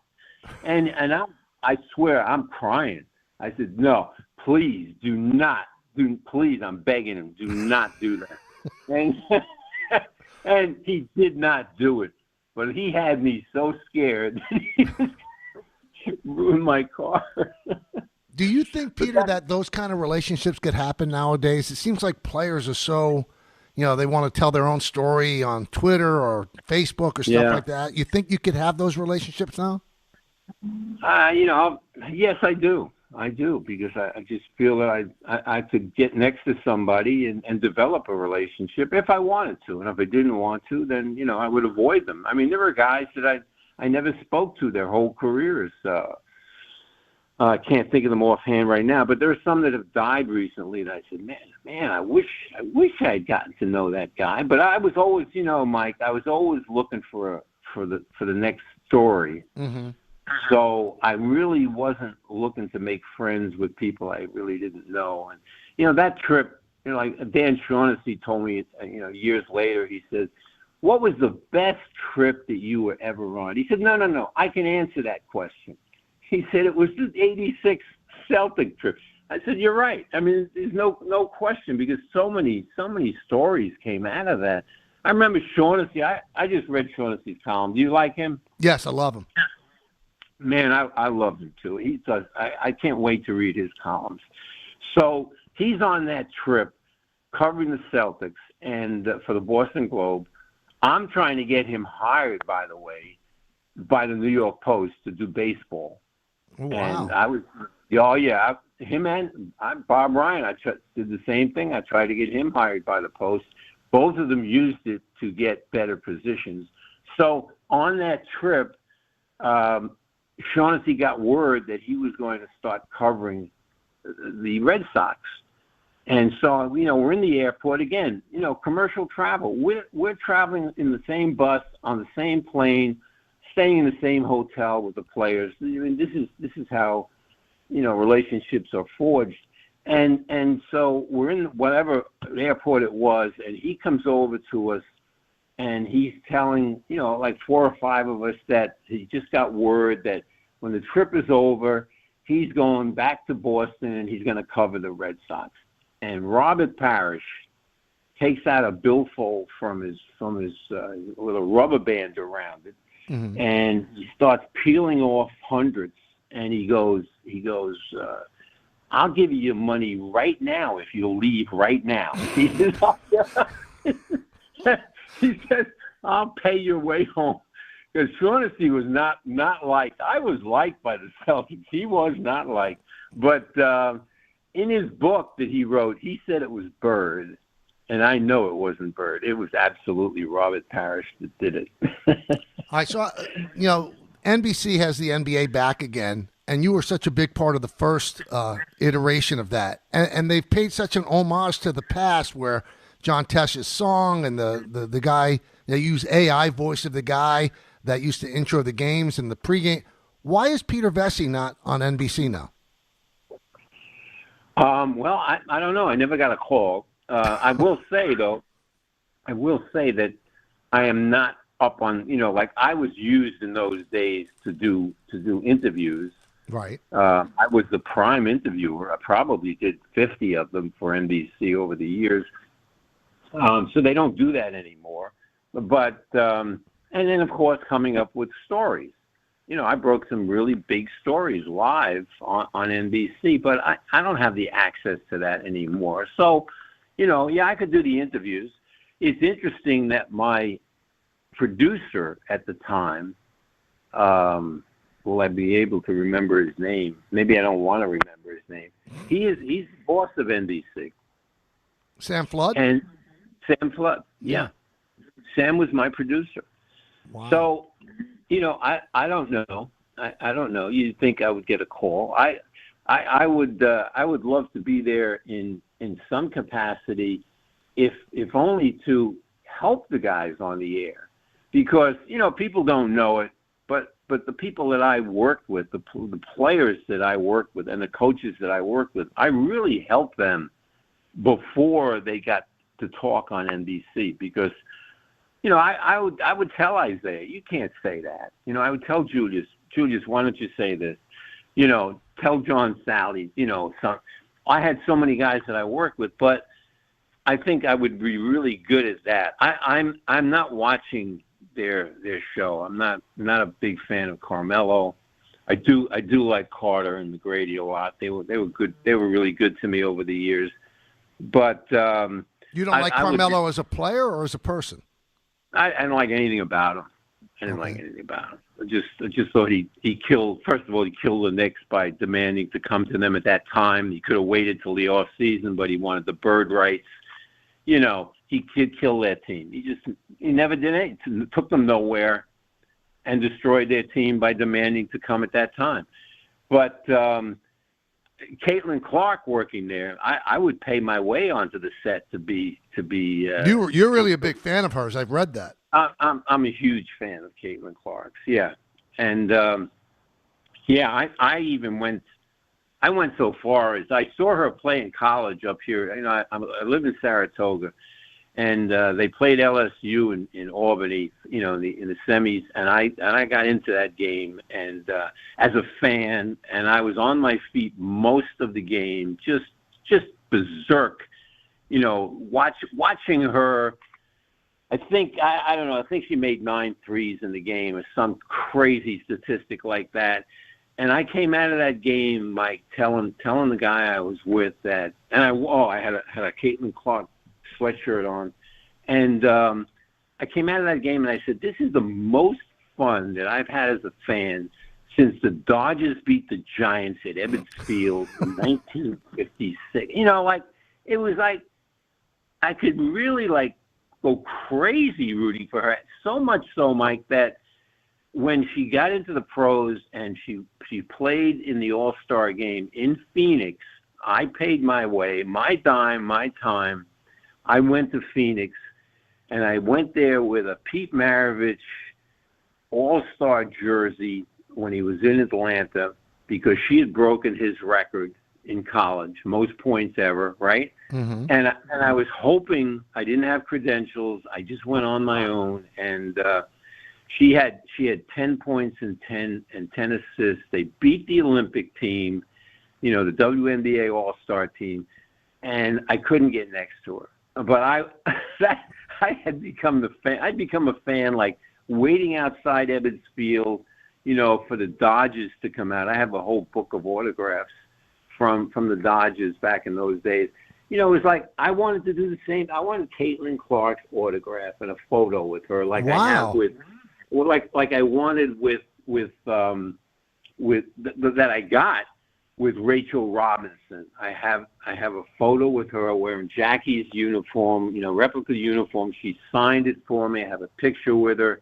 I wanted to take her out for dinner afterwards. She was so beautiful. This was when she was like 80, and now she's 103, right? Yep. And still beautiful. Still, I mean, I couldn't believe at 80. I couldn't believe her skin. I'm like looking at Rachel Robinson. Am I really? I was married. I said, should I invite her out anyway? You know, like, would she accept? I don't know. But I didn't want to blow it. I didn't want to blow that aura that I had going there. And so I have great pictures of her. And she didn't really want to do it. And then, you know, I begged her. I said, I'm wearing your husband's uniform, you know. And then, you know, who signed it also was Ralph Branca. He signed the front. She signed the back. And Carl Erskine, I got him to sign the front. So that's like my most special memorabilia. But anyway, Caitlin Clark, I'm going to meet her someday. If I have to go to NBC and beg Sam Flood to let me into the studio, you know. And before I let you go, I could talk to you for 4 hours. New York City Basketball Hall of Fame dinner is February 24th. You're getting an award. It's at the Hilton Hotel. There's still tables available there, Peter? I would say so. I'm not up on that stuff, but I am getting an award. It's interesting. I'm getting an award that because I'm the last. I'm the last remaining person who started the Hall of Fame. There were 8 of us, and so what award am I getting, Mike? What award is it? I don't know. You don't have it? No, I don't have it. I just know that you're getting an award. Yeah, I'm getting an award. So anyway, I'm the last survivor. So that's what happens, you know, when you live to be a ripe old age. I'm 82 now. They start giving you awards. you know what's funny is on your Twitter page. This always jumps out at me. The line, it says, goal, to outlive everyone born in 1943 except Carly Simon. So you want her to outlive you. Everybody else, no. Yeah, exactly. Well, I did have a bunch of other guys on there. 1943 was a hell of a year. That was, Bill Bradley and Mick Jagger and Joe Namath, and 1943 was happening. So I did have those guys' names on there, and then I just cut it short. Once I saw Carly Simon was born that year, I cut it short, made it just her.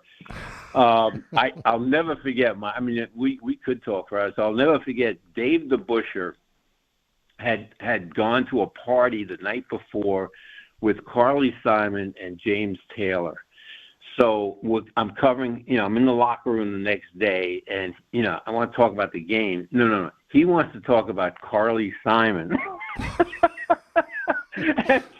He wouldn't stop talking. I'm saying, this is Dave the Busher. Like, how many women in the stands would love to talk about Dave the Busher? Right. And here he is. He couldn't stop talking about how beautiful she was and how nice she was. And what about Taylor? Yeah, he was there. So to tie this up, Carly Simon is to him the way Caitlin Clark is to you now. Yeah, man. She's just something to watch. Mike, I do understand the jealousy that existed when she came into the league. Right. I don't know about you. Have you been to WNBA games? I have not, but I've watched them on TV, and I really enjoy them. Now, right? Yes. But not before. No, not before. No. So I was always invited to those games. Adam Silver would always invite me to things, with the WNBA, and I never took him up on it. So I understand the jealousy involved. Why? Because once I started watching the WNBA, really watching it, and then seeing the All-Star game versus the Olympic team in Phoenix, and by the way, that was in July, temperatures were 115. I almost died waiting outside to get into that arena. But I see how great those players are. So they're saying to themselves, wait a minute, we're as good as she is. We've been as good as she is. We've got so much talent. A lot of us are in the Hall of Fame. We're all stars. So they certainly profited by the fact that, they fly charter now. Their salaries are going to go up, unbelievably in this new negotiation. And, they're getting commercials and all that stuff. But they weren't getting those accolades. And I get it. And, that's where jealousy comes from. And it was well warranted, actually, Well, can we promise to do this again? Because our listeners are thrilled. I'm thrilled. As I said, I could talk to you for 4 hours. So thank you so much, Peter. And February 24th, if you want tickets. Yeah, great to hear. And yeah, I hope a lot of people show up. I hope they give me more than 5 minutes to talk. Yeah, I would give you the whole night. But Peter, I love you. Thank you so much, man. Thanks, man. Back at you, Mike. All right, that's the great Peter Vecsey. Just unbelievable. People of my age, they revere this guy. If you're a basketball fan, you revere him. And his stories are amazing. He knew all of them and had great, access. So he should get that book out and get it out in a hurry. Hey, it's the last call for football on FanDuel. One final Sunday, one last kickoff. The final chance to place your bets before the NFL season closes its tab. This is Super Bowl 60, and FanDuel is making sure you're in on it. If you're a new customer, bet $5 and get $200 in bonus bets if you win. So whether you're backing the favorite, riding the underdog, or building one last same-game parlay, we'll make it count, because after the Super Bowl, the season's over and football is officially done. Last call for football on FanDuel, an official sportsbook partner of Super Bowl 60. Visit FanDuel.com/local to get started. 21 plus, physically present in New York. First online real money wager only. $5 first deposit required. Bonus issued as non-withdrawable bonus bets, which expire 7 days after receipt. Restrictions apply. See terms at sportsbook.fanduel.com. For help with a gambling problem, call 1-877-8-HOPE-NY or text HOPE-NY 467-369. Every 40 seconds, a child is reported missing. That's 2,000 children every single day. It's a heart-wrenching reality that we can no longer ignore. Find the Children is a nonprofit organization dedicated to helping find missing kids. You can be a part of their mission by donating your unwanted vehicle, running or not. Call 1-800-294-0222. We guarantee that you will receive the maximum tax deduction. We provide fast, free pickup with 24-hour response. Call 1-800-294-0222. Find the Children provides crucial resources to help find missing children and educational materials to teach kids how to recognize and avoid predators. Our recovery programs have a proven track record of reuniting kids with their families. It's time to act. Donate your unwanted or unused car. Help us build a world where every child is safe. Pick up the phone and call 1-800-294-0222.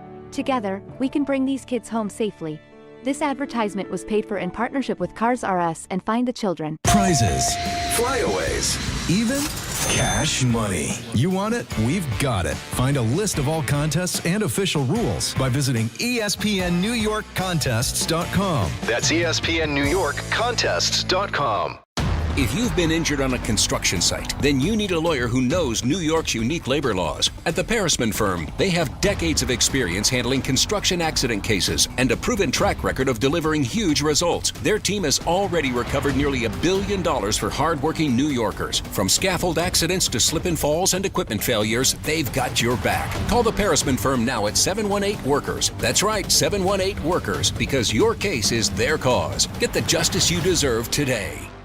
Do you owe $10,000 or more in credit card debt or personal loans? With credit card debt at all-time highs, Debt Relief Advocates is urgently notifying consumers of debt relief now being made available, designed to aid consumers with out-of-control credit card debt. Those who qualify and enroll for this relief program will only have to pay back a fraction of what they owe. This is not bankruptcy or a debt consolidation loan. This is a relief program that credit card companies would rather you not know about, as it ends your debt nightmare and saves you lots of money. Consumers owing at least $10,000 in credit card debt or personal loans can now take advantage of this debt relief as the cost of living skyrockets. Debt Relief Advocates has established a relief hotline for you to call to learn what debt reduction you may qualify for, so don't wait. For this free information, call the Relief Hotline at 800-606-8737. 800-606-8737. 800-606-8737. Hey, New York and New Jersey. Commitment issues? No problem. Now you can get unlimited talk, text, and data for $25 a month forever, as in for life. Switch now at boostmobile.com. After 30 gigabytes, you may experience slower speeds. Pay $25 a month as long as you stay on the Boost Mobile Unlimited plan. Presented by Robinhood. He crosses, spins, pulls up. With Robinhood Prediction Markets, buy or sell your predictions all game long. No house odds, just you versus the market. Put your sports IQ to work. Trade every shot, block, steal, run, and moment that shifts the game. With Robinhood Prediction Markets, trade every play. Visit Robinhood.com/predict to start trading. Futures and cleared swaps trading involves significant risk and is not appropriate for everyone. Event contracts are offered by Robinhood Derivatives LLC, a registered futures commission merchant and swap firm. We all hear the radio ads about the IRS. They tell you to be afraid, to be scared, and they try to frighten you into calling. I'm not here to do that. Tax Relief Advocates is different. TRA is here to tell you that if you owe money to the IRS, whether it's $5,000, $50,000, or $500,000, we have a solution. It doesn't matter if you're sitting in your car, at work, or with your kids. No matter where you are, call now. 800-575-6759. Don't lose hope. TRA can eliminate or reduce what you owe to the IRS. Generous programs are now available that can give you a fresh start. Our passion is taxes and helping individuals fix their IRS problems. We have over 1,000 5-star reviews on Google and an A+ with the Better Business Bureau. You don't need to be afraid of the IRS any longer. End your tax nightmare today by visiting us online at TRA.com or call 800-575-6759. That's 800-575-6759. Tax Relief Advocates. Real solutions for real people.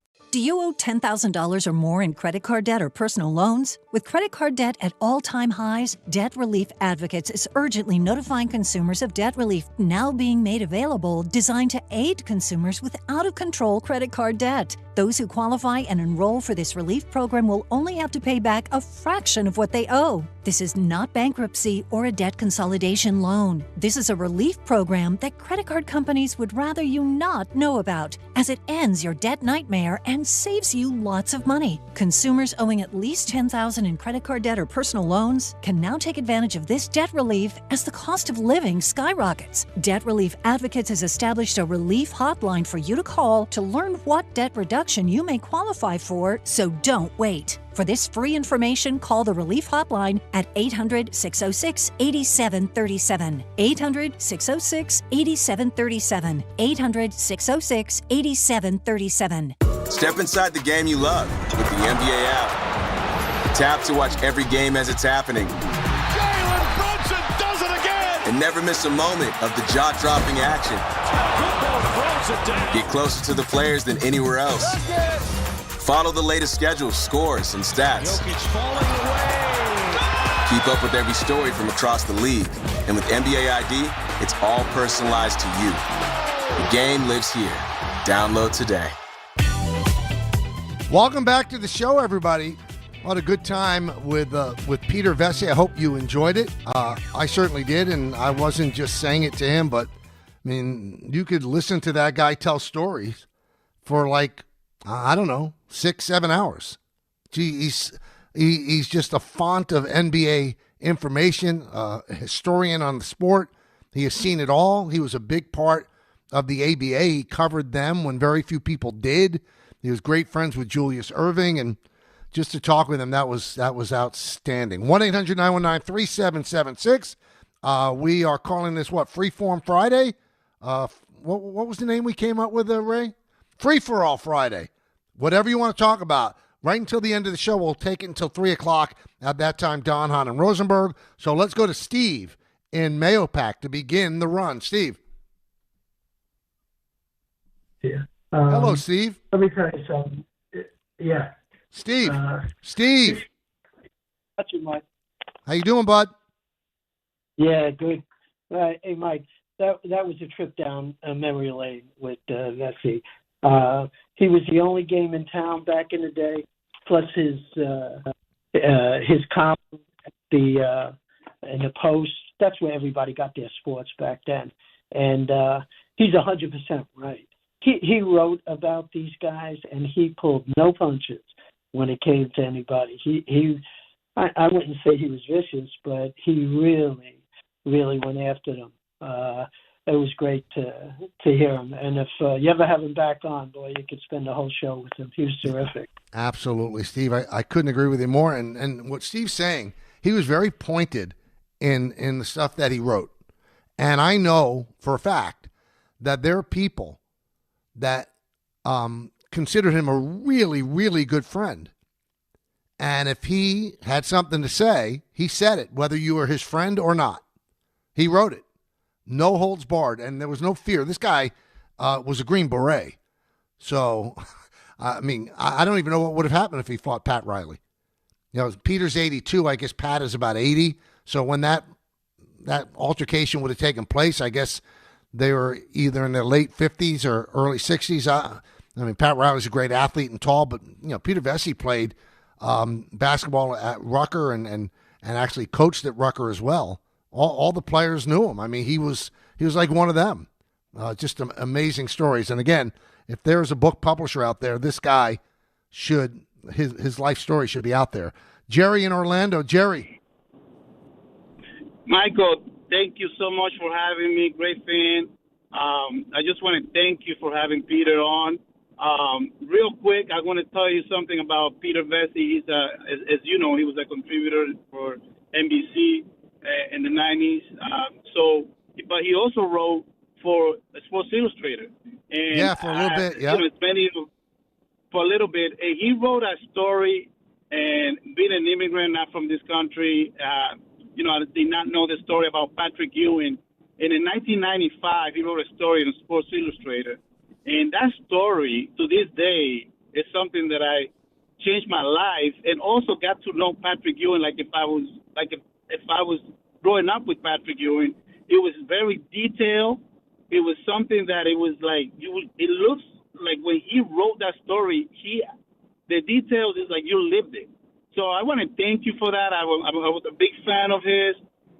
He's a great writer, and I hope you have him again on the show. And thank you for everything, Michael. You got it, Jerry. Thank you. Have a good weekend. 1-800-919-3776. I wanted to address a comment that somebody had on X about what we talked about earlier, and that was Tyler Kolek's defense. And Bobby Conte, who listens to the show, and I couldn't thank him enough for that, he writes to me, I'm going to push back on your Tyler Kolek defense. Easy to say, but inaccurate. He possesses a very good plus 79 defensive rating to go with his very good offensive rating. In addition, he consistently comes with a high plus-minus each night, including a plus 23 the other night, the highest on the team. Bobby, I'm just telling you, he doesn't play him because of his defense. He has been glued to the bench for weeks now, almost the entire month of January. When they got back Deuce McBride, that was it. Tyler doesn't play. The only reason he played the other day was out of necessity. Brunson was sick, and McBride was out, so that opens up a portal for Kolek to come in, and Mitchell Robinson was out. So they were short in so many ways. And, yeah, he's nobody can deny he's really good offensively. But he struggles defensively. I mean, you can play with the numbers all you want. I mean, it's who you're on the court with. So is he on the court a lot with Mitchell Robinson? Then all of a sudden, his plus-minus rating is going to go up. I mean, those numbers could be played with whichever way you want. I appreciate you digging those up, and they certainly make you think. But I will tell you this, he's not playing because they don't like the way he plays defense. That's all there is to it. And they're a very numbers-based organization. They know exactly what all of these numbers are, but they're looking at with their eyes, and they're saying, no, we can't risk having him on the court because his offense would dictate that he should be on the court. He's energetic. He starts to break. He sees the floor. He has incredible passing skills. I agree with all of that, Bobby, but I'm telling you, whatever number you dig up with defensive plus-minus rating, they don't love him defensively. That's why Tibbs didn't play him last year. And he should have played him more because he could give him something offensively, but they have to pick and choose. And right now, what Mike Brown has done is shorten his rotation. He's playing about 8 people, and Tyler's not one of them. And Tyler was a big part of them going on that run for the NBA Cup. He really was. But remember, Deuce McBride was out. So they needed to play Tyler out of necessity. And he made the most of his opportunity, but they still don't love him defensively. While I was talking to Peter Vecsey, came out, another Yankee has decided to play in the WBC, and that's Camilo Doval. He'll play for the Dominican Republic. So Chisholm, Judge, Rosario, Doval. There have been some rumors about maybe Bednar. I don't know if that's going to take place. Cody Bellinger said he'd like to play, but he's not out of respect to the Steinbrenner family. They just gave him a big contract, and his everything should be aimed toward contributing for the Yankees. So take a look at that comment. So he's saying that if he played for the WBC, he wouldn't have the total commitment that he has to have for the Yankees. And I'm not just saying this about the Yankees. I'm saying this about every single team that has a player that's playing in the WBC. You are not committing fully over the stretch of spring training to prepare for the season. And the one thing that I'm leaving out, other than the fact that you're going to have games that you're not going to recognize anybody, it'll be good that you'll actually get a chance to see players from the minor leagues that you never saw before. So some of the games that we're going to have on Yes from Steinbrenner Field, there will be players that you might not recognize, but you'll get a chance to know, and that's all good. But there's also the chance of injury because, again, the WBC is from March 5th through the 17th. Do you want your best players and your best pitchers, do you want them to be playing high-intensity, high-profile, high-stakes games on March 5th? Because on March 5th, for spring training, you're not doing that. You're playing about 3 innings, and you're leaving the game. And if you're a pitcher, you're throwing about 30 pitches, and you're leaving the game.